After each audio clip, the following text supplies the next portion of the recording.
আসসালামু আলাইকুম ওরহমতুল্লাহি ওবরাকাতুহু।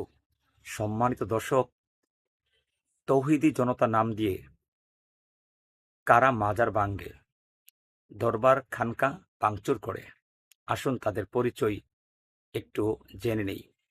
আমি জানি এই ভিডিওটি দেখার পরে অনেকের মনে কষ্ট লাগবে, আমাকে অনেক গালাগালি করবে, কিন্তু সত্য যেটা সেটাই।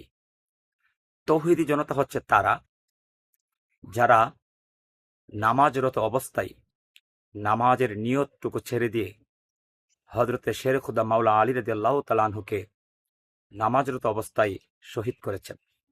তারা হচ্ছে তাওহীদি জনতা। তাওহীদি জনতা কারা? যারা হযরত ইমাম হুসাইন রাদিয়াল্লাহু তাআলা আনহুকে শহীদ করে জামাতের সাথে নামাজ আদায় করেছে, তারা হলো তাওহীদি জনতা। তাওহীদি জনতা কারা?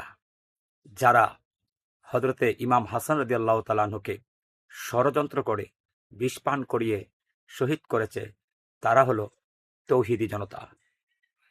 তৌহিদি জনতা কারা? যারা মুহাম্মদ ইবনে আব্দুল ওহাব নজদির অনুসারী যারা তার আদেশে বাইতুল্লাহ শরীফে হামলা করেছে এবং ৩ দিন পর্যন্ত আজান একামাত জামাতে নামাজ বন্ধ রেখেছিল, তারাই হলো তাওহীদি জনতা।